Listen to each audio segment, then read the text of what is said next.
Bulldogs. Yeah, go Georgia Bulldogs. Da, da, da, da. The last thing this Gator wants to hear in his ears in the morning, all right? Well, I can tell you what, we've got the Right Reverend Jordan Davis Hill Look at my from coffee cup. 24/7 Sports on Georgia. I see it. Look Gonna at that join us coffee here. cup. That is pretty cool. That is pretty cool. It's a Gator. Los Well, Gators. no shit. I mean, come on, dude. Yeah. Look at that. That But it is wraps all the way around. Look at that. That is a cool coffee cup. We have to show that to Jordan. Hey, we've got Jordan Hill joining us today. Dudley Dawson, Hogville.net. We are broadcasting live from Little Rock, Arkansas, the capital city, at the home of Jim and Pat McClellan in town for, we spent the night here last night. We got a lunch meeting today we're going to be going to speak at. A lot of fun. God, this is a cool place. Right on the Arkansas River. So we'll be covering a lot. We got a story about this Super League, and Brendan sent it to me that The Athletic put out, and that's been the talk for a long time. So, hey, we've got a lot to cover. And I'm not in Little Rock, by the way. I'm not. The what? I'm in Ocala, just so you know. Everyone knows. You are in I'm Ocala. not in beautiful Little Rock by the river. Well, we're down here on the river, and I mean, it really is beautiful. Got pelicans out on the river. We've got a lot to cover. So smash the subscribe button in the bottom right-hand corner and activate allow notifications on your Android or iPhone device, okay? So let's get started. Get pen and paper handy. Tell the neighbors, listen in. Here we come. Right back. Activate, open. Activate.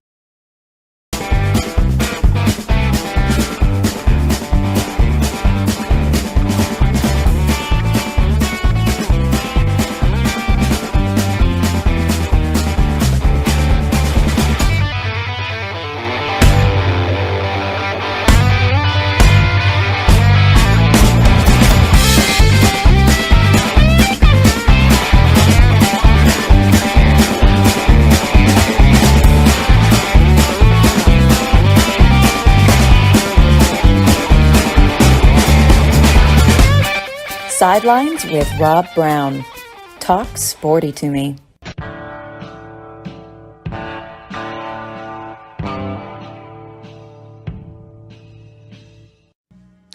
All right, Jordan Hill, 24/7 Sports Georgia. Look, basketball, we're moving past basketball, which we love. We have a lot of fun with it, but it is time to focus in on what makes the grass grow. College football, Georgia, spring practice. I don't think there's a quarterback battle there, but does anybody want to release a depth chart anymore? No. Those don't exist. And they, I'd probably give Kirby Smart one of the years, which I'm sure Nick Saban before him did it. But anytime depth chart, it would just have about 18 or on it. Like, it could be this guy or, and then it's like, well, I think they realize at a certain point, okay, this isn't even worth going that far. We're not even going to do that because it's not very useful anyway. Yeah, and a guy will. Here's a question: have you asked anybody at Georgia about NIL? Are there written contracts that require the student athlete to stay for a certain period of time before they can leave and collect their money, or do they get paid up front? Have you found out? I'm just curious how these are working. Yeah, I honestly don't really know all the exactly what those contracts look like, but there's been conversations just generally on NIL. Kirby was asked about it last week, talking about recruiting quarterbacks, and he made it clear that he was asked specifically about quarterbacks, and he said it's not really any how we recruit backs in the NIL era. It's just more so that it's changed with everybody, and you kind of have to get a feel as you're recruiting guys. Is NIL the top priority? Is it number 2? Is it number 3? Is it a number 4? So, yeah, I mean, I don't really know. And truth, I don't write a ton of NIL.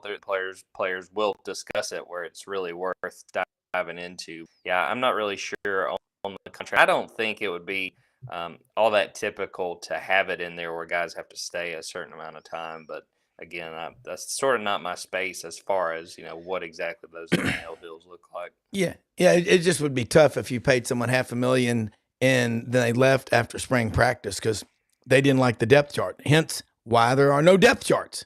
I mean, that makes total sense. What Georgia right now, again, we talked about it, that this schedule that they're going into this year, they'll play Clemson, first game of the season, Mercedes-Benz Stadium in Atlanta. So was Charlotte considered the home game for Clemson? I think so. I mean, I think that's essentially what they did was they get that game there as a neutral site, and then Atlanta basically serves as Georgia's. Yeah. And so now you got to play at Texas, at Alabama, at Ole Miss. So I would think Kirby Smart is finding a lot of ways to make this upcoming schedule a motivator. I would. Yeah, I mean, and I think it's super easy, and I think it's probably even helped some in recruiting. It's like, all right, whether it's the portal or high school, like look at the teams you get to play. You get to prove that you're playing one of the top teams in the country, and I think that it probably helped too with keeping guys in the portal. I think about a guy like Julian Humphrey. We talked to him. He had been mulling going in the portal back in, I guess that would have been January. We talked to him a couple of weeks ago, and he discussed the fact that, I looked at my progression at Georgia and how I can develop here. And I do think a piece of that, he didn't say this specifically, but I do think a piece of that is, hey, man, I want to be playing nationally relevant games throughout this upcoming season. And to play at Texas, have a big pick in that game. He has NFL aspirations. You would see that film quite a bit if you make a big play in that game or at Alabama or really some of these other games, and also if Georgia winds up being a picture and makes the playoff. So a lot of value, and I think that Georgia's done a very good job. If we're going into a week where they're playing I think they got Tennessee Tech on the schedule, and it's like someone will ask them about, well, hey, next week you got or Ole Miss, any of those big games, and you get that's big, but we got a job before that. And Georgia players have always done a good job of keeping their eye on the prize, and it's a big part of the reason why they are where they are right now in college football, and why a lot of people see them as a championship favorite going into another year.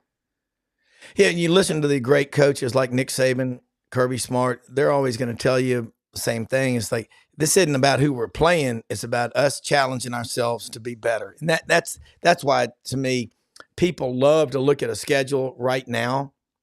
And it's a waste of time, because those players at this level know that if they don't produce, the NFL scouts are going to get tape on that game when they don't. So I think it's easy to keep these guys motivated. I don't care what the schedule is. Well, I think not only that, you've got to compete with your teammates. A lot of that I look at this year for Georgia, cornerback, safety, offensive line, a couple of the positions on the offensive line, where I'm not convinced that they're going to be decided even by the start of the season. So, you go into a game, and if you're kind of playing lackluster and not really way there, hey, man, there's probably a 5-star or a 4-star behind you that they're like, all right, we'll go throw him in. So I think that's a big, I think Alabama's had that for a long time. When you continue to add depth, like these guys can't take a playoff, and these guys can't just kind of go through the motion. If you do, the coaches are going to notice. The Smart's going to notice it. That's just roles. He's Saban in him, where I think about with Nick, they'd be, beating a team by 6 touchdowns and there'd be a mistake, and he's just, blowing up nuclear on the sideline. Like, there's some of that with Kirby where he wants guys to be making the most of every rep. I think they understand that. And the leash is not, no matter what position you're playing, there's other very talented guys behind you on that depth chart. Well, you sit there and you think the schedule, how tough it is. I mean, everybody in the SEC wants to win. They're all committing a lot of money, and they get a lot of money to do it. In the East, did you see Missouri coming on like they did last year, finishing 11-2? And regardless of how many players quit on the Ohio State football team and transferred out, they still dominated Ohio State in the Cotton Bowl. So they're going to be a tough opponent. They should be this year. Who else are you concerned about that's rising their stock is trending up in. Well, we don't have divisions anymore. So Nate, give me, this is crazy. Give me some teams that you are concerned about that maybe other people are looking at the schedule and not even, giving a second look. I think we've kind of written doesn't play them this year, but I think they weren't even that bad last year. I think Ole Miss has gotten a lot of buzz, and I can see it. But I would say pay attention to LSU. I think they've had a really good backup quarterback behind Jaden Daniels, and really interested to see Tennessee because I was not somebody that was a Joe Milton believer. I remember last offseason there was so many videos. Look at him; he can throw it 90 yards, and I'm like, I mean, how many times is he going to do that in a game? You're not going to get that many opportunities. And when he was in November, I thought he was really underwhelmed. I didn't think that he was a guy that played all that well in that game. So interested to see what Tennessee does when as the quarterback and see if they can take it forward. So it's just fun or hard, especially in April, to get a good feel, knowing too Texas and Oklahoma are coming in. I mean, I think both of those teams had shot at contending. So I think it's going to be a fun season for sure. I think it's going to be interesting, especially once we get maybe 3 or 4 games under the team's belt, seeing who's sort of right top. Well, your first game's against Clemson. Last year, Clemson lost 4 games. They'd won double-digit games like 12 years in a row prior to that. What jumps out at you with what Dabo's doing? He's not a big fan of the portal. He doesn't like any of this new stuff. Even Nick Saban, who didn't like the hurry-up, no-huddle offenses, was smart enough to bring Lane Kiffin on in 14, 15, and 16, where they won 3 straight SEC titles with different quarterbacks every year. Yeah, I'm really interested to see what this Clemson team looks like because I am a big believer when you look at turnovers year to year. I think it's always a pretty good indicator of a team that could bounce back. And they had awful turnover luck in this. Look at that Duke game. I don't know if either of you guys watched that. I think it was season opener. It was very early in the year. But yes. They got to like the 15 or so, and wind up losing game close. So I think Clemson is a team that I think has been written off too soon. I mean, I'm not sure that they're going to win another national title, but I think there's win caliber. I always liked Cade Klubnik. I'll be interested to see if he's able to, especially with some of the guys they've lost, particularly on defense. But it's going to be really interesting to see what Dabo does because he seems to have really dug his heels in. He's not going the portal route, and I understand that there's different methods to the madness, and Kirby Smart still values high school recruiting above all else. But I think Kirby has done a good job of saying, let me use the portal to complement some of our weaknesses. I kind of feel like Dabo's got to come to that conclusion eventually because everybody else is doing it, and they're doing it for a reason. Yeah. All right. Running back room at Georgia. A lot of years, there's 12, 15 guys in that room. Let's talk about, again, don't want to use the depth chart, but from what you gather, who are the top 3 running backs in the room? Yeah, it's Trevor Etienne for sure, and I'm going to be interested to see plays in the G-Day game on Saturday after he got arrested. I don't know. Last year when Ra Thomas got arrested, he did not play. But I think no matter what, even if he misses that Clemson game, which I'm expecting, I think he'll be back. And for him, it's kind of a pretty fierce battle. I think right now it's Roderick Robinson, who's going to be a redshirt freshman. He played really, really well this spring. And we didn't get a whole lot of viewing periods, but we were there one day and a perimeter blocking drill.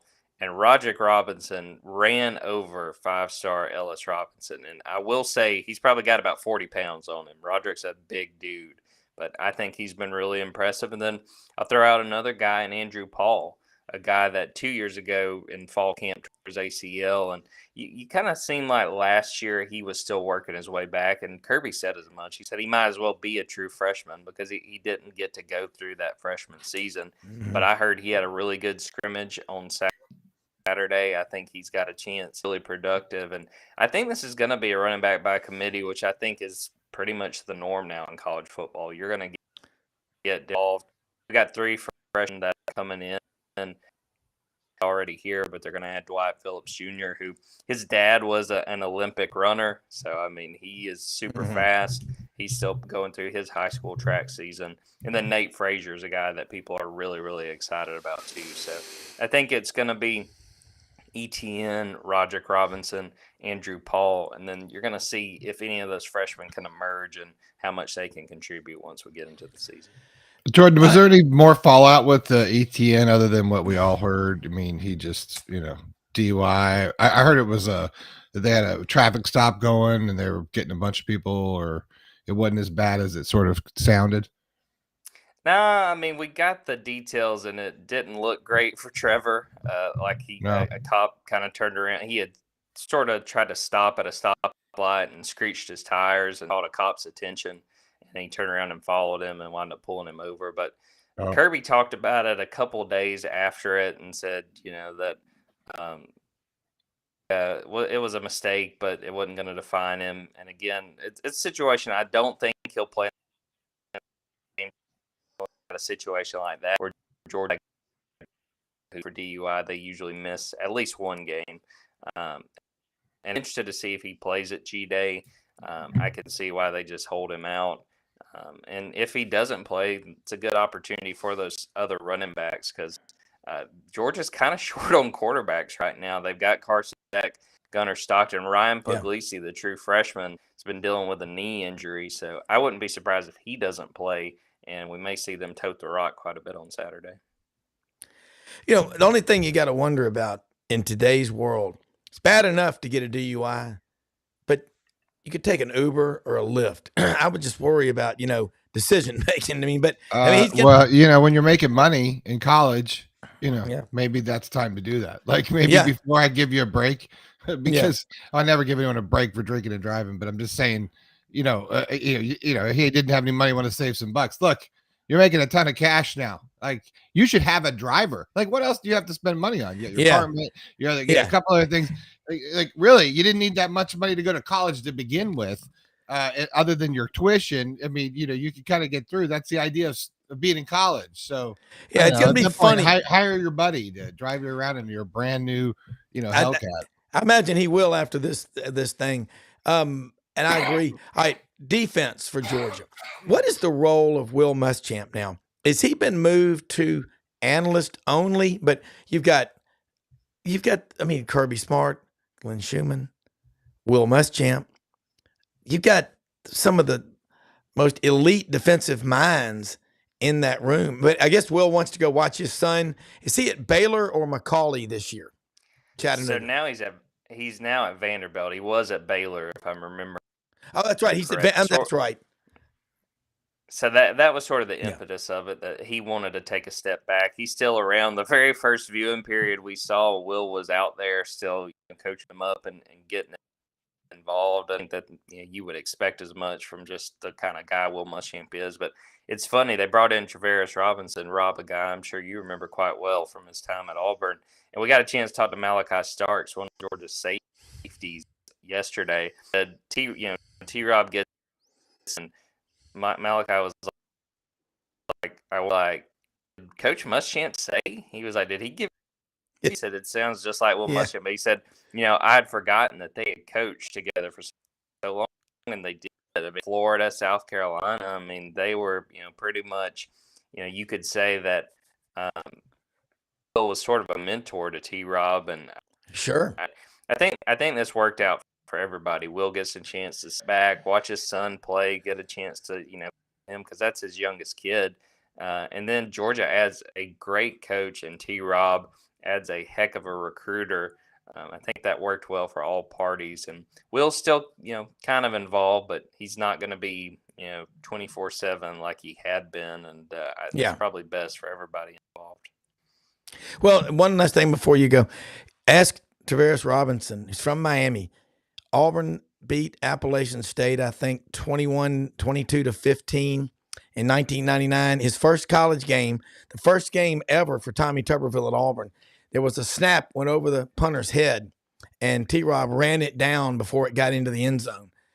Imagine how that would have been had they lost to App State in that first game. But anyway, it'd be a cool story if you want to ask him about it. He'll probably remember it like it was yesterday. I know you said you had limited time. Appreciate you always coming on here. Let people know how they can keep up with all the great work you're doing. Jordan Davis Hill, we love hearing from you. Dogs247.com, on Twitter at Jordan Davis Hill, on Twitter at Dogs247. So go sign up, and expecting some big recruits being in town on Saturday. It's going to be the G-Day game, and we'll be back in Sanford Stadium watching the scrimmage, and it'll be fun to get a little bit of a taste of what's coming in the fall. I look forward to hearing about it next week, Jordan. Thank you. Thank you, guys. All right. Dudley Dawson. He's got some of that Georgia internet. Yeah, I'm calling it Georgia internet because he lives in Georgia. Yeah. Well, look, Dudley Dawson looks like he's in downtown Little Rock. Well, I've noticed Dudley's like a kid. He's just sitting there playing with different backgrounds. He's flipping through all the different backgrounds. Hey, I love him. And we're Dudley. We were gonna go outside here. We're on the banks of the Arkansas River, and we're at Jim and Pat McClellan's home. And we spent the night here last night. Had a great dinner. Got a meeting we're going to today in Little Rock. Man, this river down here and the cliffs of North Little Rock on the other side, gorgeous. And to our right is Veterans Bridge and the Stevens Building, which towers high above Little Rock, the largest off-Wall Street investment bank in America. Jim and Pat McClellan. Jim is from Fayetteville, and he's done a lot of work, athletic facilities, building. He's an engineering firm. He's retired, but they built a lot of facilities up in Fayetteville. He's from Fayetteville, and we were talking about Fayetteville, and he said, Rob, have you been up there lately? I said, I haven't been up there lately. Over 600,000 people. It's a hub of activity. And we talked earlier this week about John Calipari. I know that's been a little bit of a story. I think it's a great hire. Because I've watched him at Memphis, and he was at Kentucky the last 5 years. He was like he was in a bad marriage, and neither one of them wanted to file for divorce. And now he's at Arkansas, and he's got the opportunity. There's no way he wants to retire with the last 5 years behind him at Kentucky, going out for the last 5 years, opening weekend in the tournament. I think he comes into Arkansas at his very best. I'm just saying this is how I see people, because he's too competitive to do otherwise. Yeah, it's interesting. There are two things that John Calipari and I have in common that I know of now. One is that we're friends with Johnny Tyson, which is always a good guy to be friends with. Number two is we're now going to be citizens of Northwest Arkansas. To say that people are excited around here would be, quite the understatement. This is a home run hire for Arkansas. I was a big fan of Musk personally and professionally, and I wish him well at USC. This is a fantastic hire for them. And here's my analysis. My wife, I'm not sure she liked this when I first brought it up, but Cindy Crawford has a daughter named Kira Gerber. She looks just like her. She's younger. She's the one that's getting all the acting roles and modeling roles now. But Cindy Crawford's still gorgeous. And this is what Arkansas sees right now. They may have not got the young guy that's going to be here forever. They've got a guy that they believe can keep it going or make them forget about last season. And if you're not going to have any players here, or, at least that's the thing right now, you might as well go get somebody who can revamp a roster quickly now. We can all argue about whether he's done well in postseason here lately. Some of the shine has come off of that, but they are very excited about him coming here. And it is, I tell you what, it is jarring to see him in the red coat that they've already got up at Bud Walton Arena. Well, I remember and I was talking about this a lot this week, but when I worked at Regions, Morgan Keegan and Jimmy Sexton and Kyle Rote Jr. were down on the floor below me, athletic resources management. And so you would see John Calipari and Scottie Pippen and Horace Grant and all these different athletes and coaches coming in and out of the building daily. John Calipari, I think he's only 65. He is a 30. He's got the energy of a 25 or 30-year-old. He's so driven. But I think at Kentucky, and he even admitted in his post-game comments after they lost to Oakland, maybe the model I've been using is broken. And I think so. But he was getting so many great 5-star one-and-dones at Kentucky. He can get great players at Arkansas. That's been proven before. But I also think if he starts learning to use the portal like other coaches, his best days are ahead of him. I really believe that. There is, it's no doubt whatsoever that there are athletes that are in the portal now. Some that were at Arkansas who I think may try to jump back in, but there's going to only be so many spots. And there are others that have been at other places. Obviously, some of his Kentucky recruits, some of his actual Kentucky players that will end up on this roster next year. Yeah. Over here, he's going to revamp this roster. It would be silly to craft a narrative that says he's going to reach the Final Four next year after not getting past the first round the last two out of the last 3 years, I guess it is. But they're excited. There'll be talent acquisition here quickly. Yeah. And people will be excited, and we'll just see how it goes. I got to tell you, Bobby Petrino and John Calipari, I did not have that on my bingo card as being back here in Arkansas. Well, let me throw this one. Remember Bud in Wall Street? Blue Horseshoe recommends that you buy stock in a deeply undervalued company, the Razor's Edge NIL. I will bet you that contributions and money coming into that after John Calipari addresses the need and the importance and the prioritization of NIL money, that's going through the roof. And you've got obviously some big donors. Everybody knows their names. But it's when you get the populist movement, the Green Bay Packers model.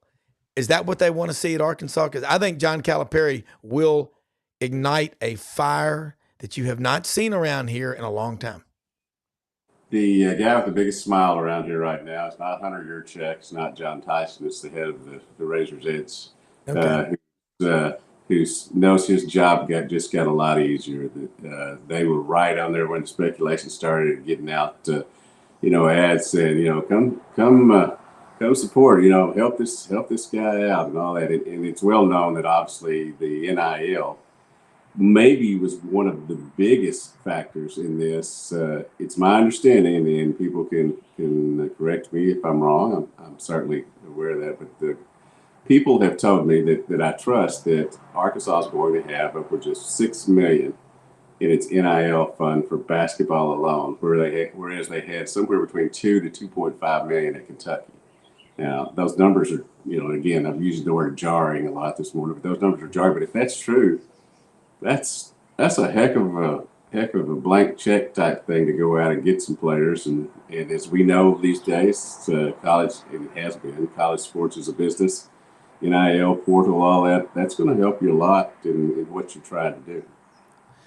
It is, and you're seeing, where is there not movement on the roster for guys transferring out right now in college basketball? It's everywhere, and I'm hearing at every school.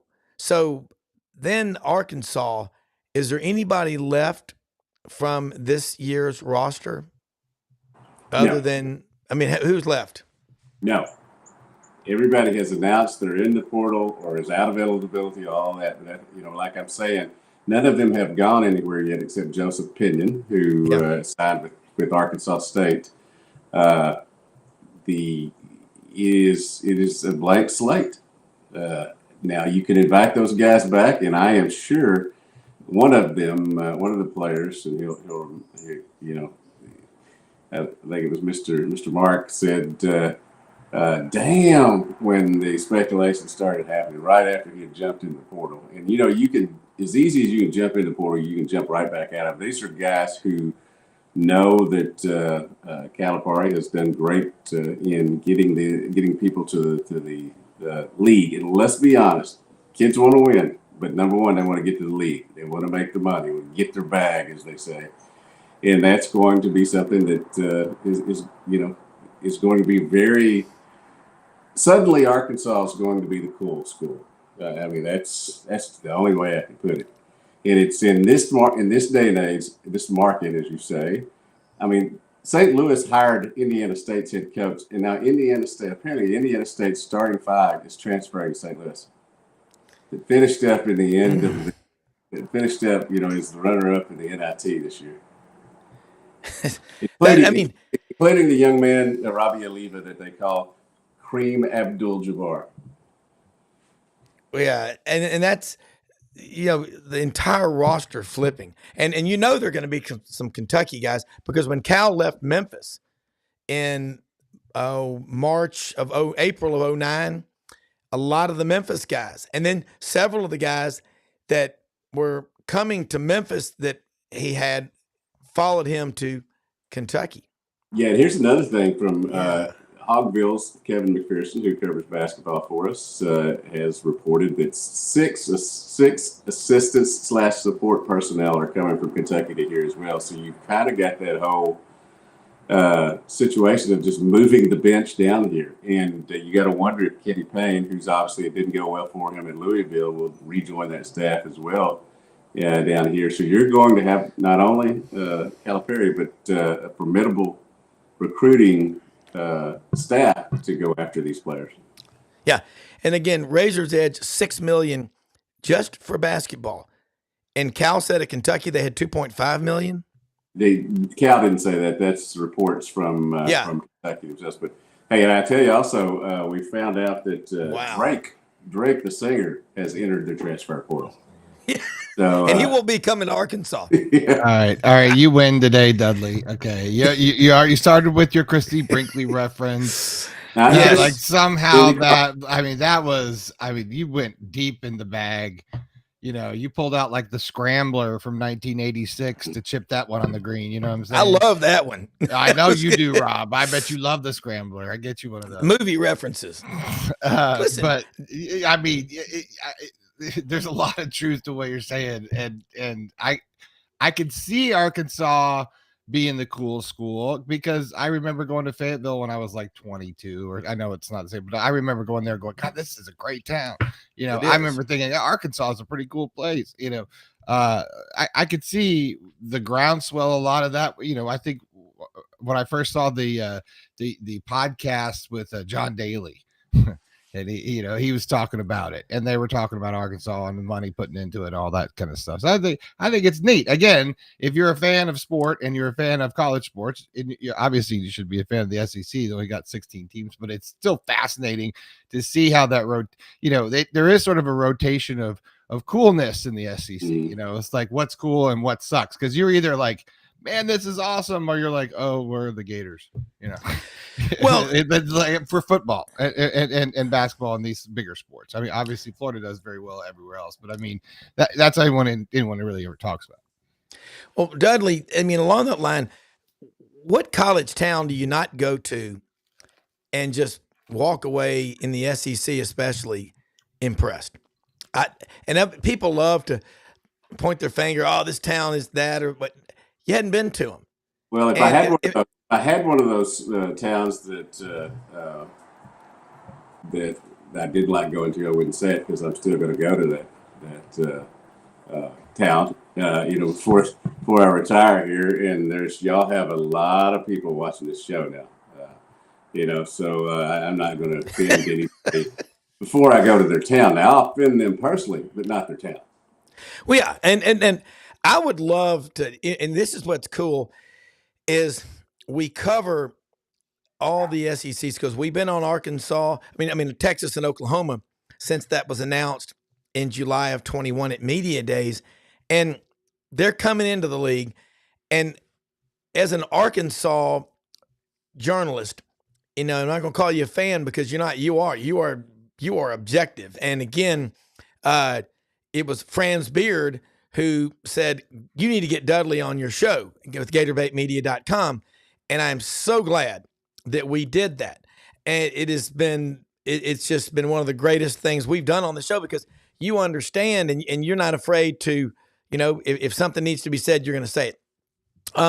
But don't Arkansas fans now feel good that they're not out there on the remote outpost at Ice Station Zebra like they felt? And you've got Texas and OU coming in. They're further out. I mean, at least Oklahoma is. And the second part of this maddening question is, you've only played Oklahoma 15 times in the 130 plus years you've been playing football.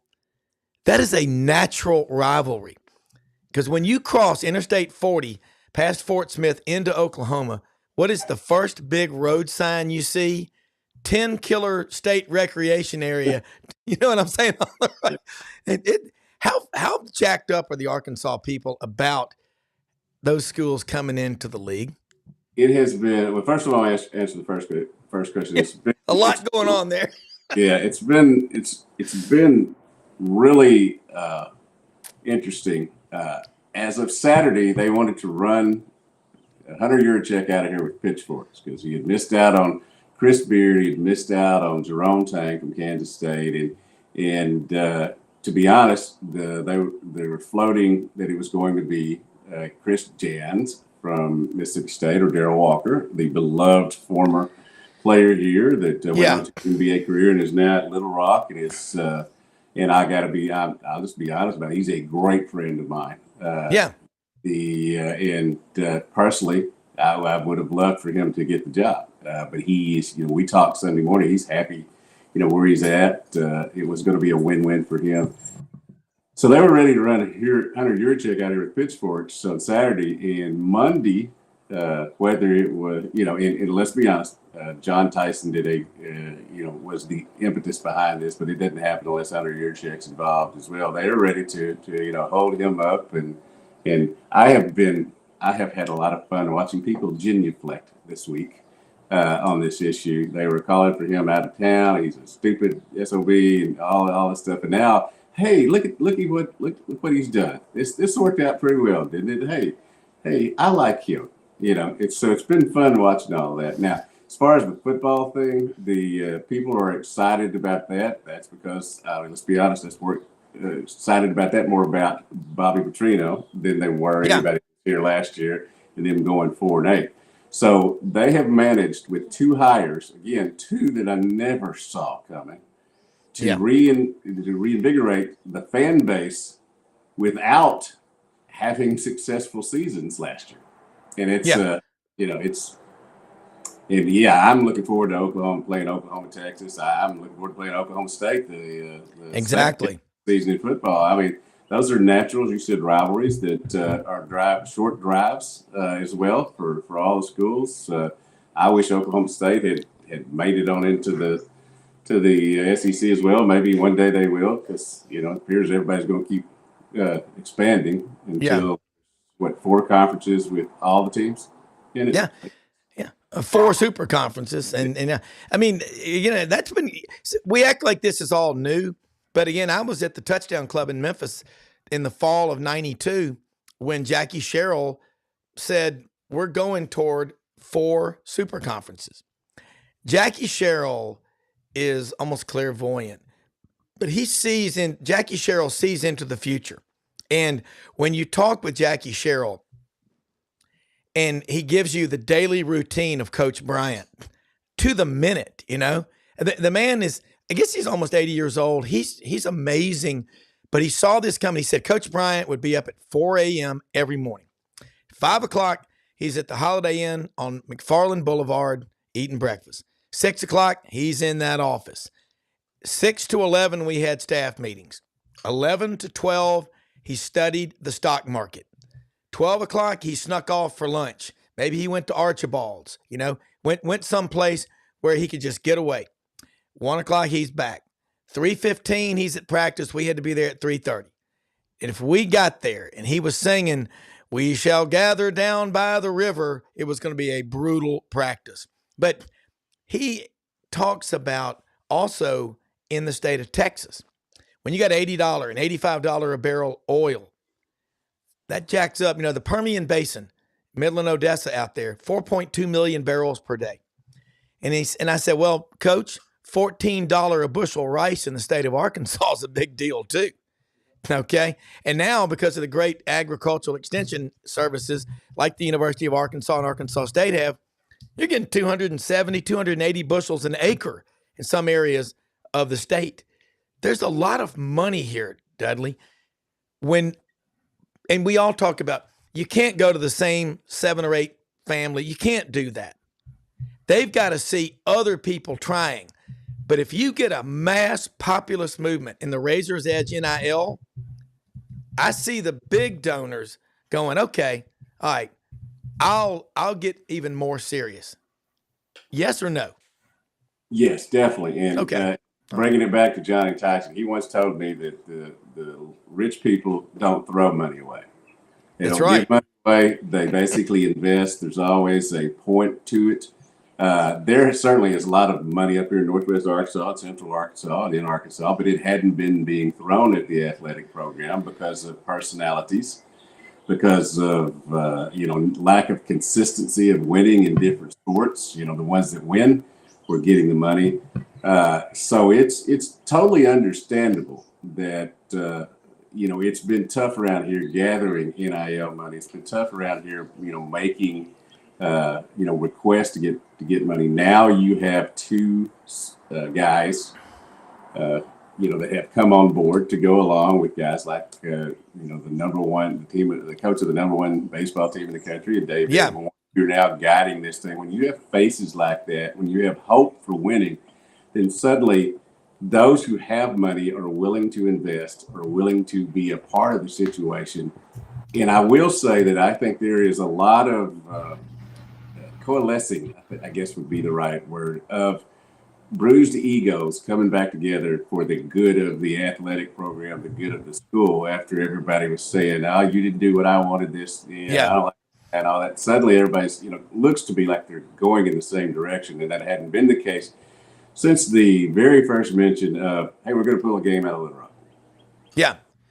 Well, in Little Rock, you go to War Memorial Stadium. It's right by the Little Rock Zoo.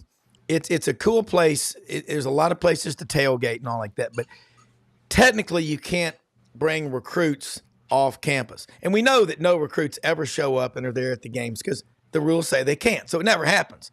And isn't that right, Brendan? No one can ever go to Jacksonville for the world's largest outdoor cocktail party when Georgia and Florida plays, and Larry Munson, and just all you got to do to think about Jacksonville in college football is Lindsey Scott in 1980. But no recruits ever show up at that game, do they, Dudley? Because the rules say they can't. I mean, yeah. They have to buy. They have to buy their own tickets. Yes. We certainly see them, but they have to stay in the stands, and all those rules.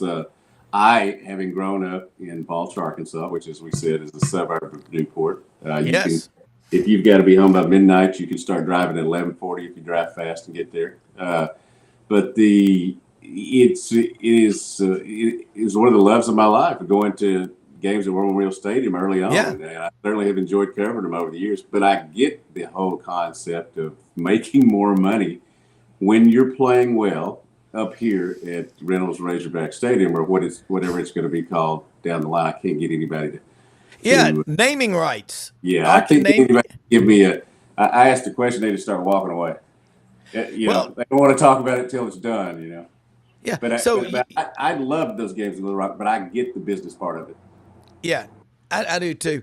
All right, let's kind of branch out here now. And you made a great point. A lot of people's feelings get hurt, whatever. They don't like the way things are done. You get everybody on the same page. That's easier said than done. Brendan, you talk a lot about, and I have seen Freddie Weeby, Dudley, get to know this guy. He'd be a cool story. He is just, in my opinion, I think he's from South Africa, but, born and raised down in Florida. This man is brilliant. He spent maybe $10 million getting Steve Spurrier's restaurant and doing everything to make it work. A lot of coaches. He's part of a collective of people. I mean, he's not the sole owner of Coach Spurrier. Yeah, but that restaurant, and people, a lot of times, a coach will have a restaurant, and Coach Cal had a restaurant in Memphis. He had one in Lexington, and looked for a 5-star Italian restaurant to open near you in Fayetteville. But I think we're trying to say, Rob, is that he's it's one of those people that like says, okay, well, I've done the restaurant before and I'm going to make this giant restaurant, but I'm going to go learn everything about restaurant businesses. I'm going to travel across the world to learn and see the best restaurants and stay there for, months on end. I'm going to learn.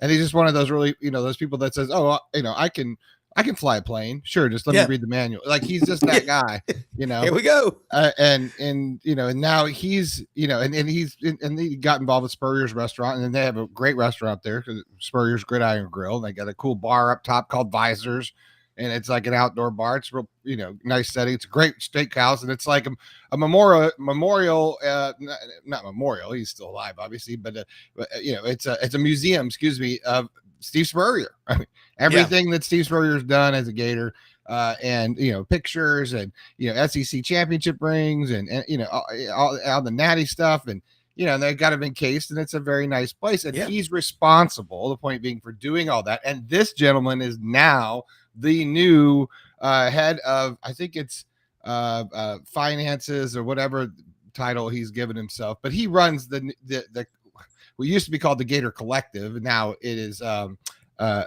Florida Victorious. Yeah, so that's the collective, or their version of the collective, and he's in charge of that now. And he's very excited because I think it takes this sort of personality, sort of like, hey, I know if I don't know how to do it, I'm going to figure it out, and if I do know how to do it, then I know how to do it at the highest level. Yeah, and there were just a couple of guys that have, expressed concern about Calipari coming here, and I've told them basically to shut the up, that this is a hire, and, just let it play itself out. But this thing is so cool here now. Just got word that Morgan Wallen is trying to find a place down here to throw chairs off the top. Well, we'll see. I was waiting. Well, think about when Cal was in Memphis, and I watched, again, a great podcast. I recommend everybody watch it, called 1,000 Casts with Oliver White. He's a fly fishing guide, and fishes all over the world. And he says one of the risks of loving something so much is that you could lose it. Well, wherever Cal, when he left Memphis, people were crushed. They were crushed. He lived next door to Bishop Stibe over in Red Acres in Memphis. Was so involved in stuff with Memphis. He's a daily celebrant, almost daily at Mass. I don't know him. I know people that do know him, but I know he was very close to Frederick W. Smith, a Little Rock native who has a company that's been pretty successful, FedEx. Even though he's retired, as long as he's breathing, he's still FedEx. And he gets the people on board. I just think Kentucky's model, if he was recruiting like into the portal, like say Nate Oates at Alabama, he would still be at Kentucky.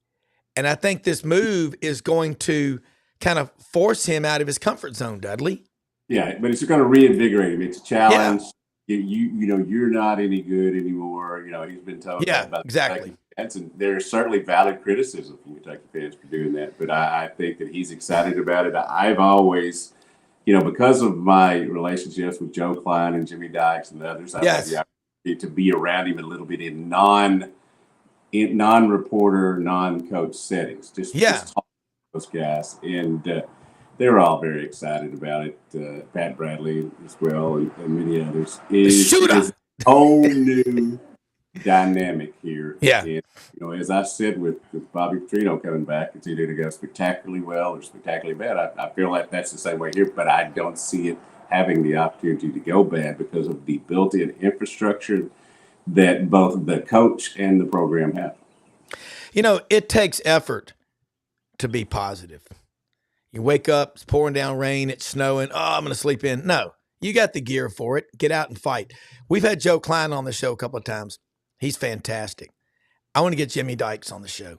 Love the way and again, I don't know him. You know him, but he seems so genuinely sincere when he's watching a game. And he's self-deprecating too. He's not, oh, I'm the smartest guy in the world. He's one of them. When it comes to basketball, and Joe Klein from, he transferred from Notre Dame, and he was from a small Mule. What's the name of that town he's from in Missouri? Slater, Missouri. It was Big Joe from Slater Mo. Yeah, Big Joe. Yeah, Slater.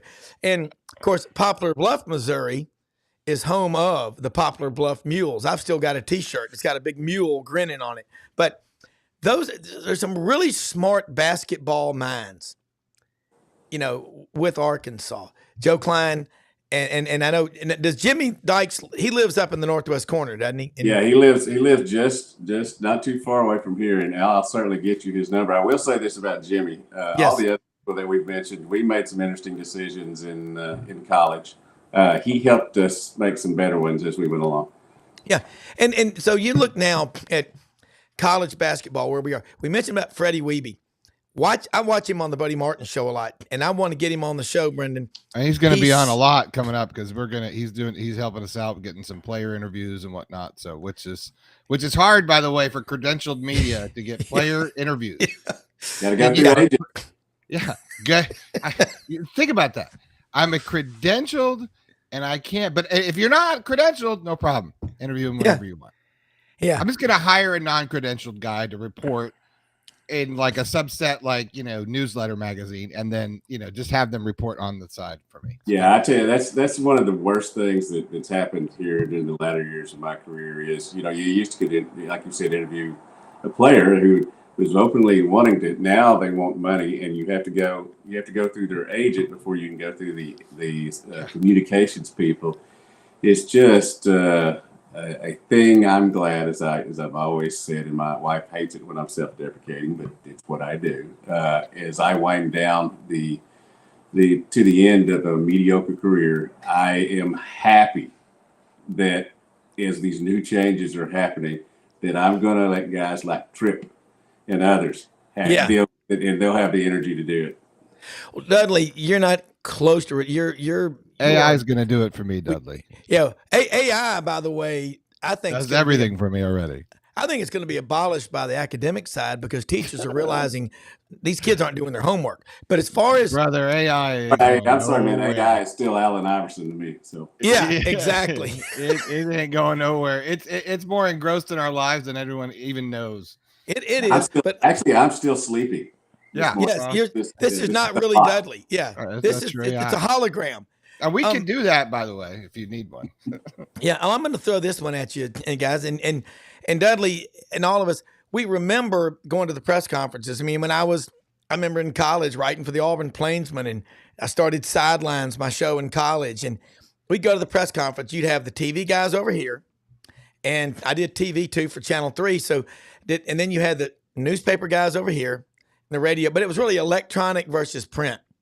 What I always remember was watching guys like, Charles Hollis, Philip Marshall, John Pruitt, former sports editor of the Huntsville Times, whoever, Mark Murphy inside the Auburn Tigers, they would kind of go over onto the side with Coach Dye or Jimmy Bryan or Jimmy Himes, whatever, go over there. Classic Clay Henry up here. And kind of have a talk with them. But you know what they did? They'd go to Stillwater's Resort at Lake Martin, and Coach Dye would have a whole weekend of shenanigans, tomfoolery, card playing, and drinking and great food. But they bonded, and so if something they all got happened, bamboozled. Yeah. But but the coaches like Kevin Skarbinski came to in 1983. Came down here and graduated from Troy, growing up in Pottsville, Pennsylvania. His senior year of high school, his dad got transferred down there. And Kevin was a beat writer, covered Auburn with the Birmingham News for like 35 years. Now he's Birmingham lead, Scarbo knows, just the prince of a man. I love the guy. And we had Wes Moore on the show from Little Rock, 103.7 The Buzz Monday. He's on our show a lot on Mondays. And Sunday night, all this chatter's out there. You saw it. I saw it. And one of our young reporters, Mitch Davis, the MitchDavisShow.com, Mitch was on with us, said, hey, do you know this guy, Wes Moore? Is he legit on this story? And I said, if Wes Moore's saying it, he's doing the verifications, check. Hey, when he engineers, now you hear a lot of talk about carbon fibers being used on bridges and suspensions. And one of my engineer friends, Joel Johnson, once said, let me tell you something about engineers, Brown. They're going to test it and test it and test it and test it and test it and test it. They ain't putting it on until it works. Well, I said, yes, if Wes Moore's saying it, I believe it. And just like Dudley, I said, those guys are legit. They are not going to just go it for clickbait. And Kevin gave Wes such a great compliment Monday. He said, let me tell you something. This is such a big win for the local beat guys that you talk about, Rob, all the time. The day in, day out guys that bust their ass, getting those stories, going out there, that do it right, and that have been pushed aside in exchange for some national drive-by media figure from one of the big networks that will just throw clickbait out there, throw split against the wall and hope it sticks. And good on you, Wes Moore. And Wes said, man, because it was 8:45 Sunday night before our 9 o'clock Fox Sports Channel 16 newscast. And I'm still trying to write the story, but I went to my news director and I told him, and he said, all right, do you feel good about it? He goes, are you sure? He goes, I'm as sure as I can be. He goes, kind of trust but verify. Good old-fashioned true grit journalism. Hats off to it. And Dudley, you said something several months ago about, and I love this, I don't traffic in rumors, Rob.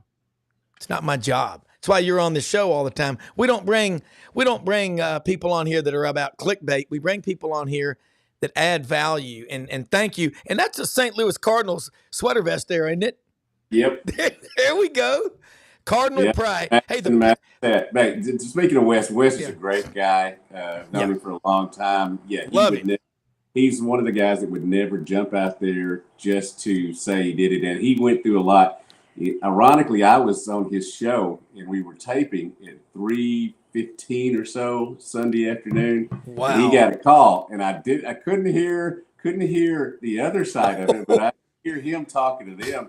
So, there we were, and then once he got off the phone, we talked about it a little bit. I told him what I'd been hearing, and I had talked to Darryl Walker and a few others that morning, and when this suddenly became a possibility, and here's kind of a thing I'll throw out: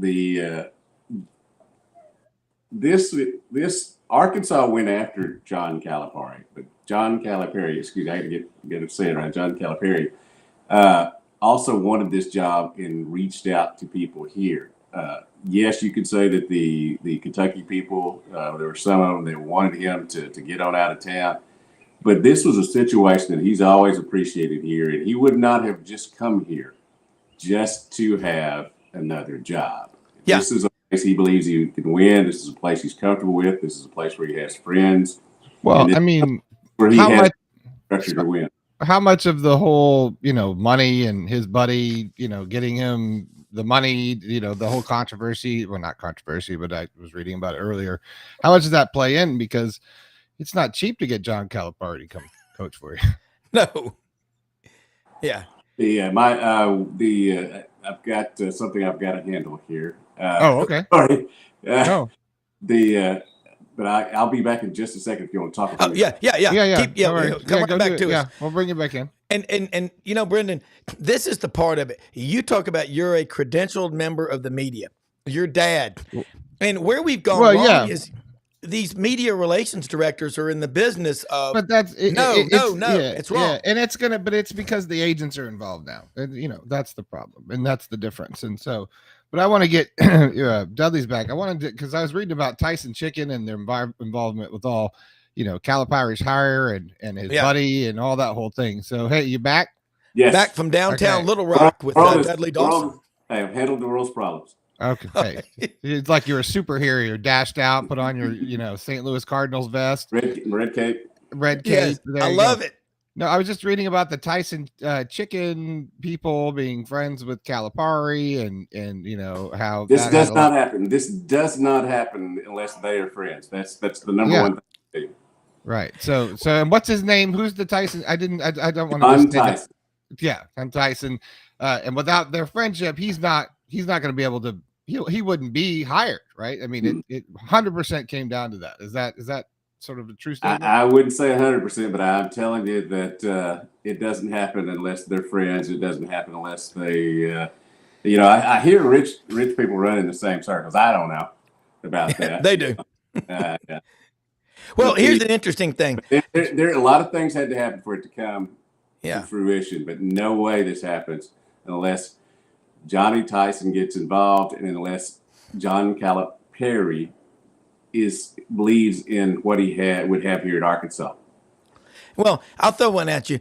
When Memphis was looking for a coach, Mike DeCourcy, really good basketball writer, was on George Lapidus' show in Memphis.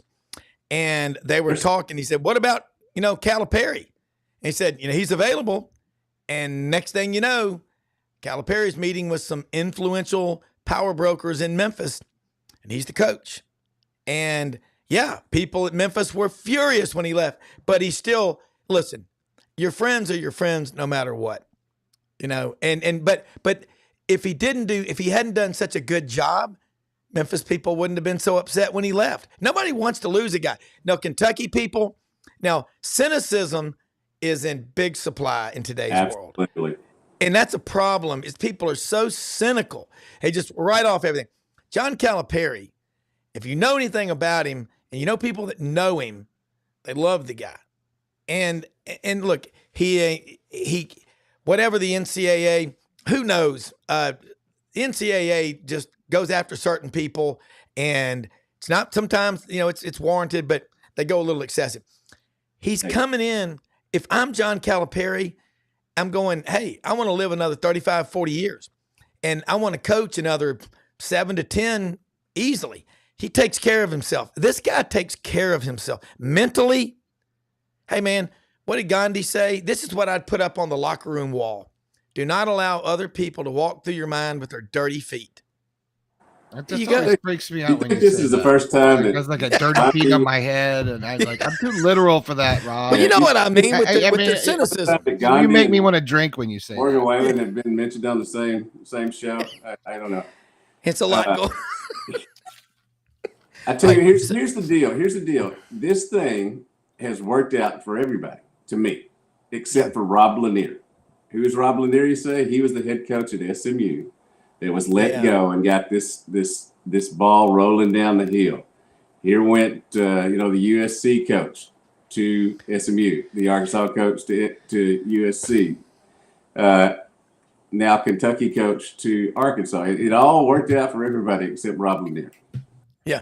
Who's going to be the coach at Kentucky? Yeah, that's the well, apparently it's Mora who's not going to be the coach at Kentucky. Yeah. It appears that, Nate Oates is staying at Alabama, and it appears that Danny Hurley is staying at UConn. A good call on your part there, Danny. Yeah.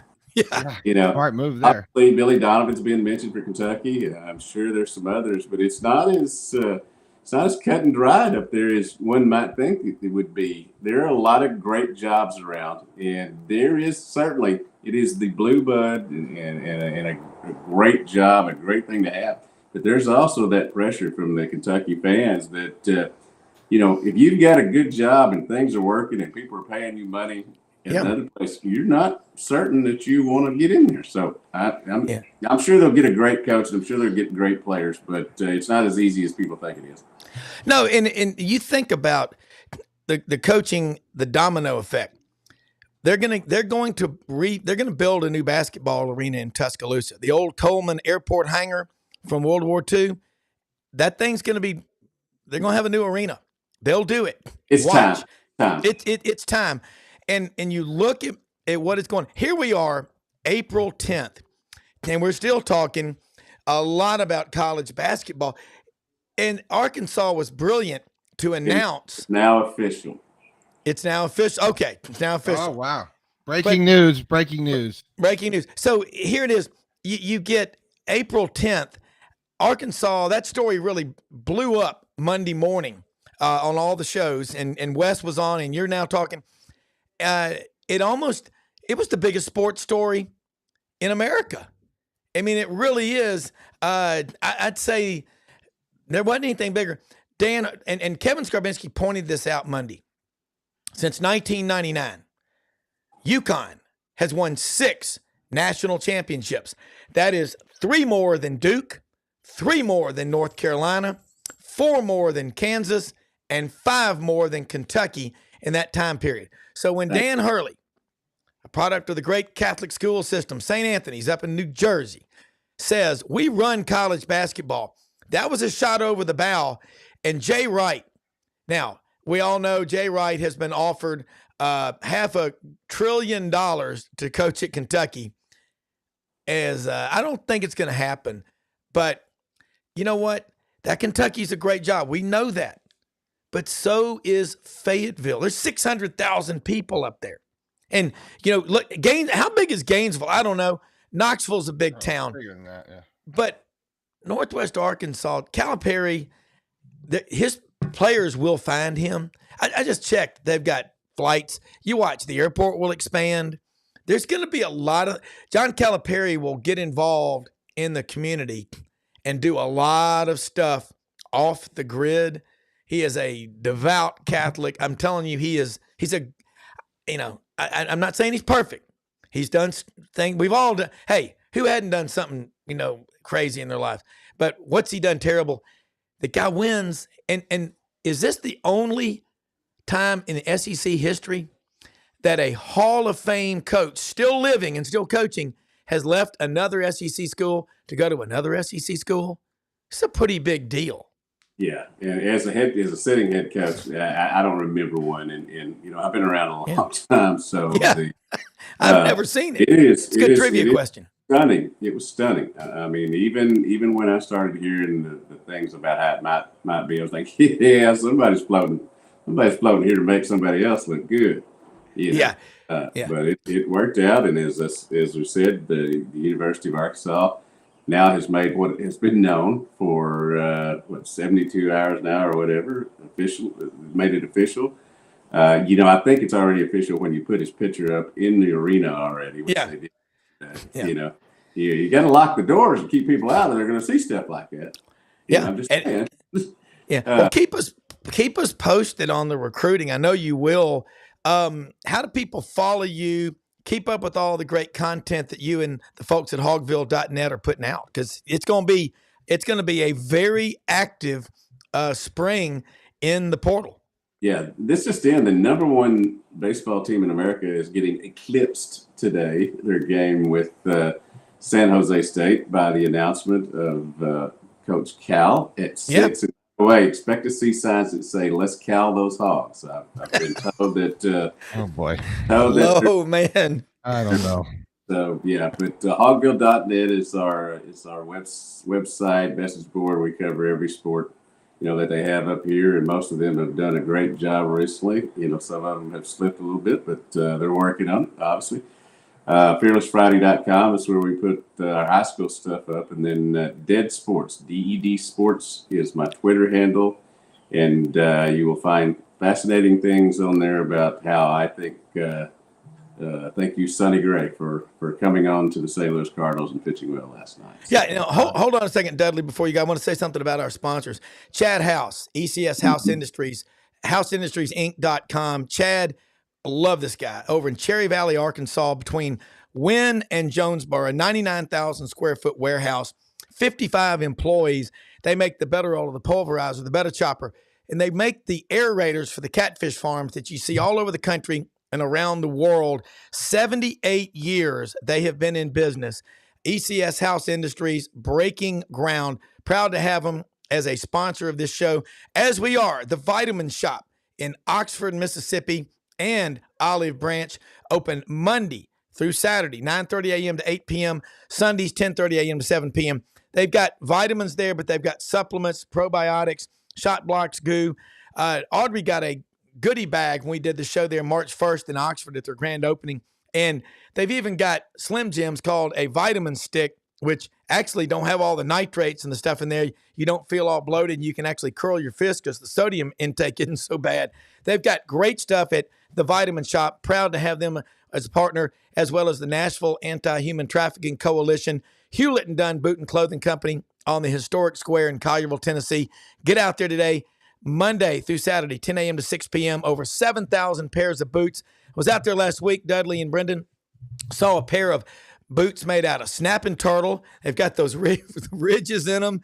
They've got them made out of ostrich, rattlesnake, eastern diamondback to be specific. Over 7,000 pairs. Filson, Barber, 50% off rack, Ariat, Wrangler, the largest collection of duck heads you'll find, and Devil Dog jeans. If you're a 34, you wear a 32 in those. That ought to make you feel great. Check out all of our sponsors at sidelines.live. And Dudley, one more thing. Shout out to Chad House from me as well.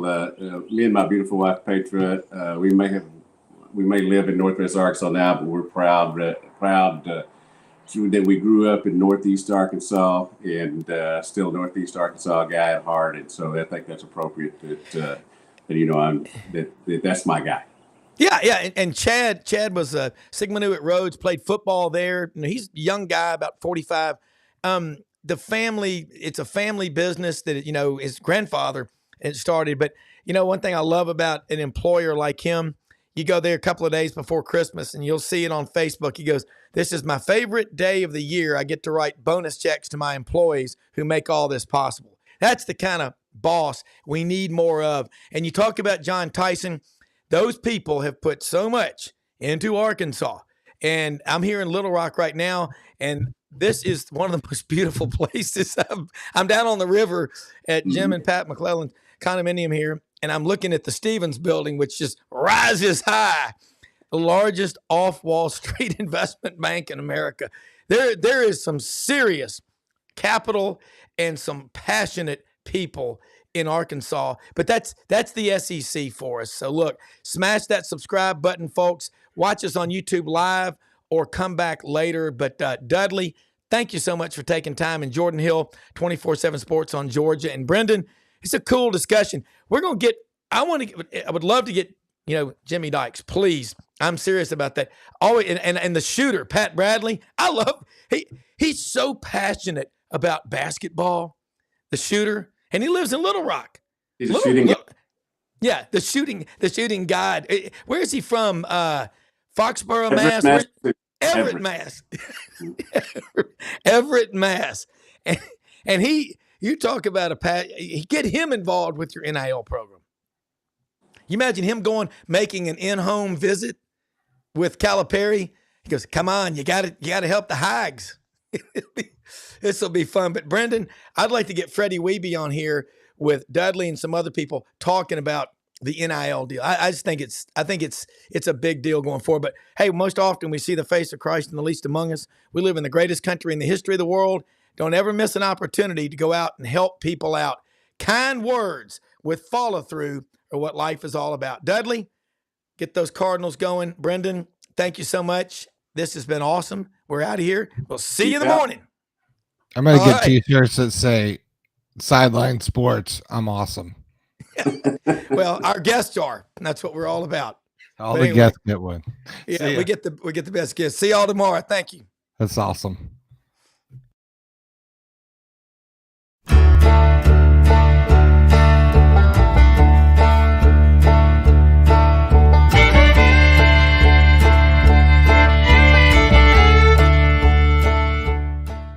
In a perfect world, you'd set a health goal and results would happen overnight.